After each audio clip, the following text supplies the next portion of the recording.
오늘 수요기도 나오신 우리 모든 성도님들을 주님의 이름으로 환영하고 축복합니다. 이 시간에도 주의 은혜가 예배한 우리 모두에게 풍성히 임하는 그 시간 되기를 간절히 소망합니다. 여러분들은 갈증을 느껴보신 적이 있으십니까? 아마 더운 여름에 땀을 많이 흘리거나 혹은 우리가 운동을 하였을 때에 아니면 우리가 물을 좀 오랫동안 마시지 않았을 때에 우리는 갈증을 느낍니다. 왜 갈증을 느끼게 될까요? 좀 찾아보니까 사람의 몸엔 이 수분이 체중의 약 한 60%가 이제 물로 이루어졌다라고 해요. 수분으로. 그래서 이 체내 수분의 한 12% 정도를 이루면은 생명에 그리고 위협을 느낀다라고 합니다. 그러니까 죽음에 이른다라는 거예요. 그래서 우리의 신체는 이 탈수, 그러니까 물이 없어짐으로 인해서 이 죽음을 맞이하는 것을 예방하고자 이 갈증 신호를 유발해서 이 신호에 따라서 우리의 체내의 수분이 줄어들면 줄어들수록 더욱더 이 갈증을 느끼고 얼른 물을 마셔야 되겠다는 생각이 들게 하고 그로 인해서 물을 섭취하도록 이 경고하는 이 시스템을 갖추었다라고 해요. 그러니까 흔히 이 3의 법칙이라는 말이 있는데 들어보셨는지는 모르겠어요. 저도 처음 들었는데 공기가 없이는 3분, 그리고 온기가 없이는 3시간, 물이 없이는 3일, 음식이 없이는 3주를 버틸 수 없다라고 해요. 정답은 아니에요. 그냥 이렇게 그렇게 될 것이다라고 이렇게 좀 얘기하는 겁니다. 그래서 땀을 많이 흘리거나 염분을 많이 섭취한 경우에는 하루도 안 되어서 3일까지 갈 것도 없이 하루도 안 돼서 생명의 위험해질 수 있고 혹은 땀을 흘리지 않으면 한 5일까지도 물 없이도 생존할 수 있다라고 합니다. 중요한 얘기는 아니고요. 무슨 말을 하고자 하냐면 우리의 육신은 물을 섭취하지 않으면 물을 마시지 않으면 생명의 위협을 느낀다라는 것이고 그때 물을 마시지 않으면 그럼에도 불구하고 계속해서 물을 마시는 것을 거부하면은 결국에는 생명을 잃는다라는 겁니다. 여러분 이것은 한 사람도 예외가 없습니다. 그렇죠? 그렇기 때문에 우리는 주기적으로 물을 마시고 어떤 것을 자꾸 이제 섭취하면서 우리 체내의 이 수분을 유지하려고 합니다. 근데 문득 그런 생각이 들었습니다. 아마 제가 처음에 이 갈증 이야기를 했을 때부터 이미 예상을 하셨으리라 생각을 합니다. 우리의 육체가 물을 마시지 않으면 이 갈증을 느끼고 갈급함을 느끼는데 그리고 이 갈증을 해결하지 않고 그대로 방치하면은 결국에는 죽는 것밖에 없는데 그러면 우리의 영혼은 과연 어떨까? 영혼의 갈급함, 이 영혼의 갈증에 대해서 우리는 어떻게 반응하고 있는가? 이런 생각을 해보게 되었습니다. 어쩌면 제가 지금 전할 이 짧은 메시지는요 이미 우리 모두가 다 알고 있는 그런 뻔한 내용이에요. 사실 새로운 것은 없습니다. 제가 지금 이제 여러분과 함께 나눌 이 메시지는 오늘 본문 말씀만 읽어도 앞선 이 갈증에 대한 이 이야기를 들어도 오늘 목사님이 이런 말을 하겠구나, 오늘 목사님이 전할 메시지, 이 짧은 메시지는 이러이러한 내용이 들어가겠구나. 네, 맞아요. 바로 오늘 그 이야기를 하려고 합니다. 새로운 내용 없이 우리가 잘 알고 있는 것, 그 이야기를 한 번 더 하려고 합니다.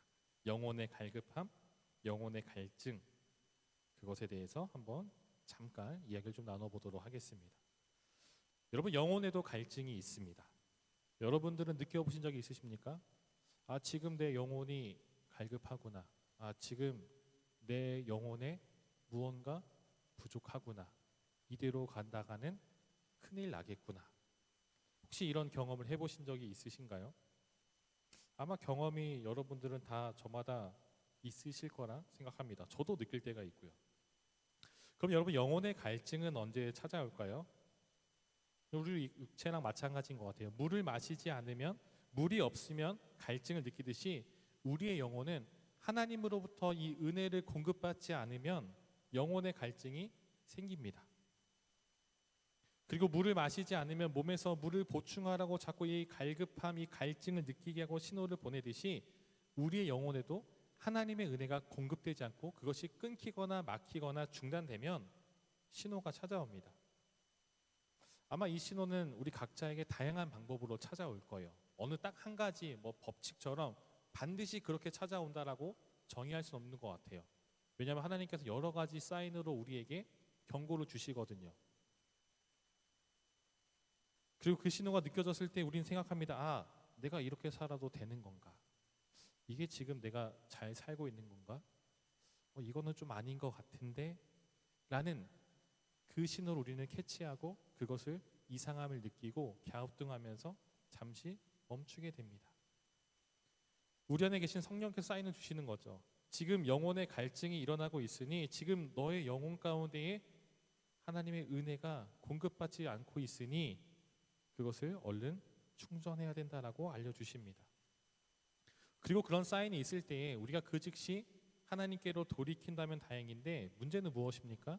그런 사인이 내 안에 계속해서 주시는 그 사인이 있음에도 불구하고 돌이키지 않았을 때, 즉 하나님의 은혜로 채워지지 않았을 때입니다.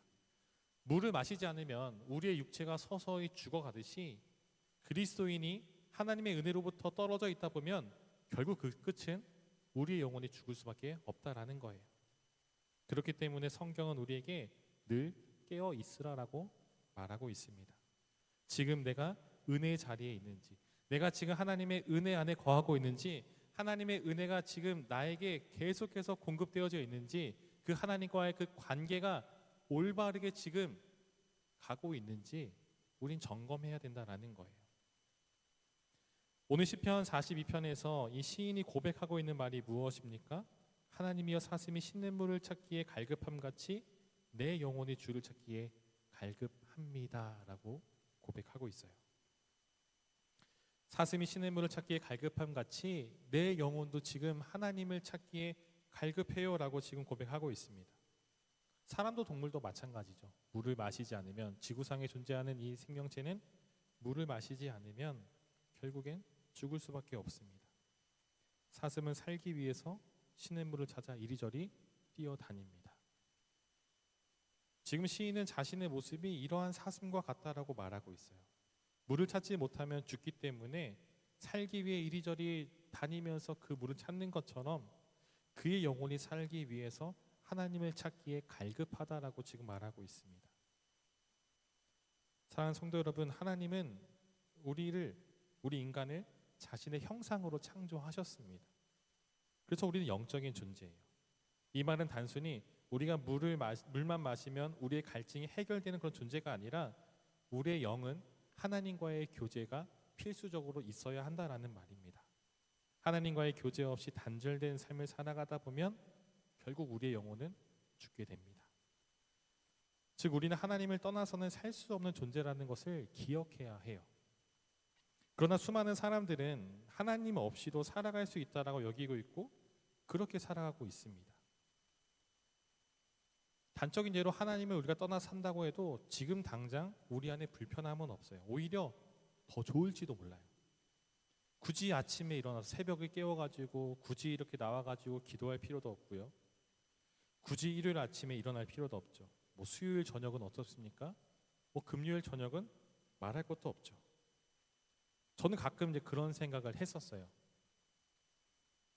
지금은 아니에요. 예전에 청년 시절에 내가 신학을 하지 않았으면, 내가 이렇게 신학을 전공으로 선택하고 이 목회의 길을 가지 않았다라고 한다면 어떻게 되었을까?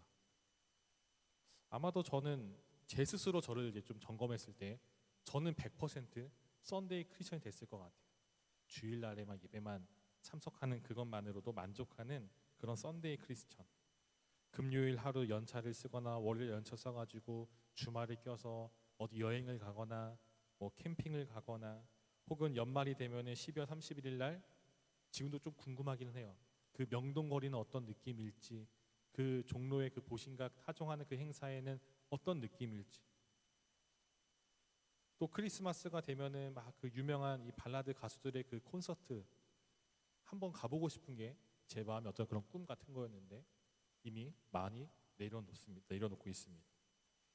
이런 생각 언제 했냐면은 청년부 시절에 되게 많이 했었어요. 그러니까 그 전까지는 모태신앙을 태어나가지고 쭉 교회 안에서 자라왔기 때문에 교회 안에서 어떤 예배를 참석하고 행사를 참석하고 심지어는 수련회 참석하는 그런 것들이 굉장히 당연하게 여겨졌었는데 이제 대학생이 되고 이제 주변의 친구들도 청년이 돼서 보니까 이 친구들 되게 재밌게 잘 노는 거예요. 잘 즐기고. 그러니까 저는 당연하게 여겼었던 그런 이 교회의 문화와 환경들이 당연한 것이 아니구나라는 생각을 하게 됐습니다. 나도 교회 다니지 않았다면, 아버지가 장로님이 아니었다면 조금은 신앙생활 편하게 하거나 혹은 교회에 다니지 않았을 텐데 라는 생각을 그 당시에 좀 한 적이 있었습니다. 그래서 지금은 좀 감사해요. 제가 만약에 신학을 하지 않았고 목사가 되지 않았다면 내가 과연 교회에 남아 있었을까라는 그런 생각을 한번 해보게 됩니다. 장담할 수가 없는 거죠. 아무튼 하나님을 떠나 산다고 해서 잠시 교회를 벗어나 있다고 해서 당장에 불편함은 없습니다. 당장에 내가 지금 이 순간에 하나님, 나 오늘부터 예배 안 할 거예요. 나 오늘부터 기도 안 할래요. 잠깐 좀 방학을 가지겠습니다. 당분간 교회 좀 쉬겠습니다. 휴학할게요 라고 말한다고 해서 갑자기 교회 문을 나가서자마자 어디서 막 벼락이 꽝 떨어진다라든지 가다가 어디 막 바나나 껍질을 밟는다든지 뭐 개똥을 밟는다든지 그런 일들은 사실 일어나지 않아요. 교회를 떠나도 오히려 우리의 삶은 조금 더 여유 있고 더 여가를 즐길 수 있고 더 많은 것을 즐길 수 있는 것처럼 느껴지기도 합니다. 그렇지만 우리는 하나님을 떠나서 살아갈 수 없는 존재들입니다. 세상이 주는 달콤함에 취해서는 안 된다라는 거예요. 여러분, 우리가 육신만 봐도 그렇잖아요. 우리가 달콤한 것, 달달한 것만 쫓아가면 어떻게 됩니까? 건강을 해치게 되고 그것은 우리의 주식이 될 수 없고 우리의 영양분이 될 수가 없죠. 세상이 주는 이런 달콤함은 결코 우리의 영양분이 될 수 없고 당장의 그 일시적인 만족은 있을지 모르지만 그것으로는 우리가 살아갈 수가 없습니다. 결국 하나님의 은혜 외에는 우리의 영혼을 채울 수 있는 것은 없다라는 거예요. 하나님의 은혜가 우리 안에 온전히 공급되어져만이 우리는 하나님의 자녀답게, 주님의 제자답게 살아갈 수가 있습니다. 여러분 어떠십니까? 여러분들 영혼의 갈급함을 느끼고 계십니까? 하나님의 은혜를 충분히 공급받기 위해서 갈급한 그 심령이 우리 가운데 있으십니까? 속담 중에 이런 말이 있죠. 목마른 자가 우물을 판다라는 말이 있어요. 갈급한 사람이, 목마른 사람이 살기 위해서 우물을 파고 그 물을 얻을 때까지 그렇게 노력을 하고 애쓴다라는 거예요. 문제는 물이 필요하지만 우리 안에 갈증을 느끼지 못하는 것, 그것이 바로 문제라는 겁니다. 단적인 예, 여러분, 목이 마르다고 해서 갈증을 느낀다라고 해서 탄산음료를 마시면 어떻게 될까요? 잠시 잠깐의 시원함은 있을 수 있고 만족함은 있을 수 있겠지만 오히려 이 갈증의 탄산은 독이라고 합니다. 우리의 영혼도 그렇습니다. 내 영혼의 이 갈증을 느껴서 아무거나 섭취하면 당장의 그 영혼의 갈증은 해결할 수 있을지 모르지만 궁극적인 해결은 이룰 수가 없다라는 거죠. 오직 하나님의 은혜만이 우리의 영혼의 갈급함을 해결할 수 있습니다. 사실 이 말씀을 준비하게 된 경우는 어제 제가 이제 제주 동도교에서 어제 정기도회가 있었는데 이제 화장실 가니까 화장실 벽에 이 한 컷 묵상 이 그림이 딱 붙어 있더라고요. 그래서 화장실에 기다리면서 그 그림을 좀 보게 됐는데 그림에 이 한 컷 그림에 이제 그 두 사람이 나옵니다. 두 사람이 땅을 파고 있는데 그리고 그 땅 밑에는 지하수가 흐르고 있었어요. 한 사람은 깊이 파고 내려가서 지하수까지 도달했었고 또 한 사람은 잠깐 팠다가 또 다른 곳을 좀 잠깐 팠다가 하는 그런 모습이었습니다. 그리고 그 그림 밑에 이런 문구가 있었습니다. 물이 나올 때까지 파야 합니다라는 그런 문구가 있었어요. 그러니까 잠깐 기도하고 마는 것이 아니라 끝까지 하나님의 은혜를 구할 때까지, 얻을 때까지 끝까지 계속해서 기도해야 된다라는 그런 의미가 담겨 있었습니다. 기도만이 아니죠. 하나님의 은혜를 공급받기 위해서 우리는 끊임없이 파야 되고 끊임없이 갈구하고 끊임없이 그 주님을 붙잡고 나아가야 합니다.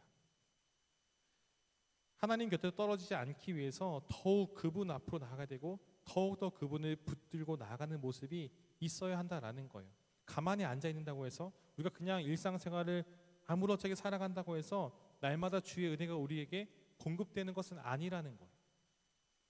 사슴이 신음을 찾기에 갈급함 같이 사슴이 신음을 찾기 위해서 이리를 가는 것처럼 우리도 하나님의 은혜를 받기 위해서 더욱더 하나님을 쫓아가고 붙들고 그 주 앞에 나아가는 모습이 있어야 한다라는 거예요.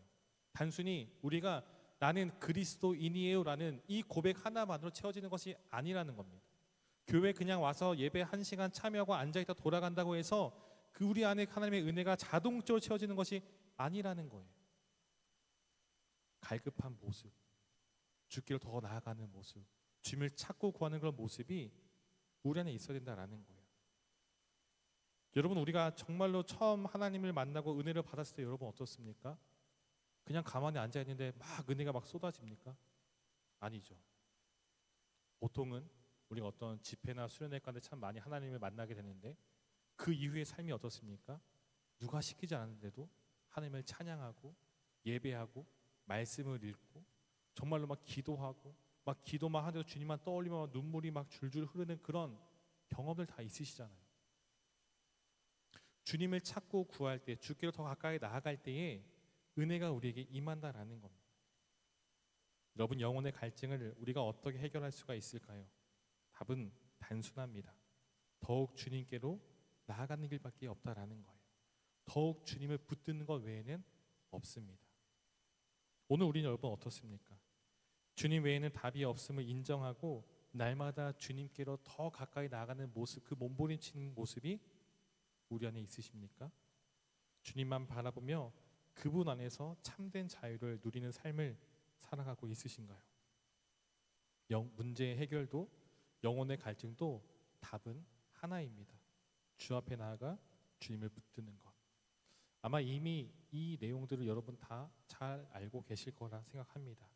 다만 오늘 이 시간 다시 한 번 더 이 사실을 우리 안에 다시금 새기면서 다시 한번 내가 얼마나 주님을 찾고 있고 얼마나 주님을 붙들고 나가고 있는지, 그 은혜를 공급받기 위해서 내가 얼마나 몸부림치고 있는지, 바쁘다라는 그런 핑계로 그런 일상 가운데 우리가 매몰되어서 주님은 뒤로 한 채 눈앞에 닥쳐있는 그 현실의 문제만 붙잡고 있는 것은 아닌지 한번 좀 돌이켜보았으면 좋겠습니다.